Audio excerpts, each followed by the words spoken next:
आज बिहान हामी सन्धि खर्कमा उठ्यौँ। यो अर्घाखाँचीको सदरमुकाम जिल्लाकै प्रमुख बजार र प्रशासनिक केन्द्र हो। यो गहिराईमा बसेको आकर्षक देखिन्छ सन्धि खर्क।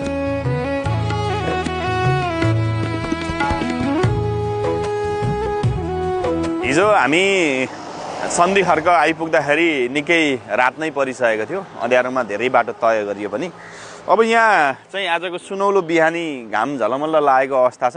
यहाँहरूलाई फेरि नयाँ दिनमा स्वागत छ।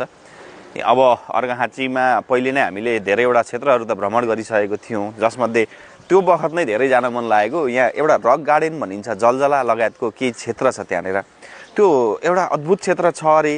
त्यहाँ चाहिँ ढुङ्गाको बगैँचा छ लगायतका कुराहरू हामीले सुनिरहेछौँ, तर ठ्याक्कै हामीलाई जाने बाटो चाहिँ अहिलेसम्म थाहा छैन। यहाँ स्थानीयहरूसँग हामी सोधीखोजी गर्छौँ र त्यो दृश्य देखाउनेछौँ। त्यस पश्चात चाहिँ फेरि आज हाम्रो योजना भनेको चाहिँ खाँची दरबार जाने र सुपा देउरालीको दर्शन गर्न नछुटाउनु होला। अहिलेको समयमा सुपा देउरालीमा एउटा विशेष कुरा पनि हुँदैछ, त्यो पनि हामी त्यहाँ पुगेर भन्छौँ। भिडियो अन्त्यसम्म हेर्न फेरि पनि आग्रह गरेँ यहाँबाट। अब हामी यहाँबाट लगत्तै रक गार्डनको खोजी गरेर जलजला या कुनै त्यस्तै क्षेत्रतर्फ अघि बढ्नेछौँ। जलकाँडा छेउको डाँडा, जसलाई रक गार्डन भनिन्छ, उचाइमा अवस्थित गाउँ छ अरे। हामी जानुपर्ने यहीँ वरपरको कुनै डाँडा चाहिँ हो, खोजी गर्नेछौँ हामी। सन्धि खर्कबाट उकालो लागियो। यो त हिजो हामी तम्घासबाट आएकै सडक। यही माथि कतैबाट बाटो छुट्टिने छ रक गार्डनतर्फ।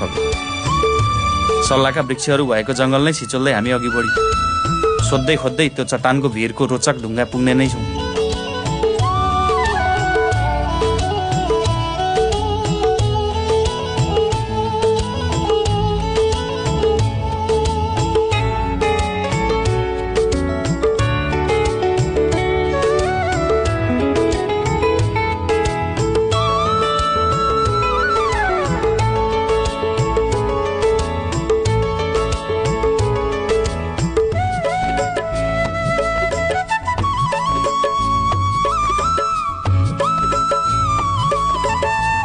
सडक केही साँगुरो छ, कालो पत्रे भएकोले सहज छ।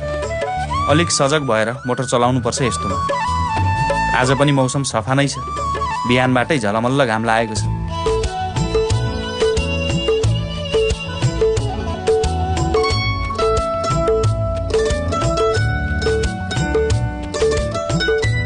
यो स्थानलाई भनिन्छ चियान डाँडा। यहाँबाट हामी देब्रेतर्फ लाग्यौँ। हिजो तम्घासतर्फबाट आएको सडकलाई यही छोड्यौँ हामी। अब यता नयाँ भेग नौलो स्थान हाम्रा निम्ति। यता त औधी रमाइलो स्थान रहेछ। सडकका बीचबीचमा यसरी रुख वृक्ष जोगाइएको। मठ मन्दिर र गाउँघर कट्दै बढेको सडक।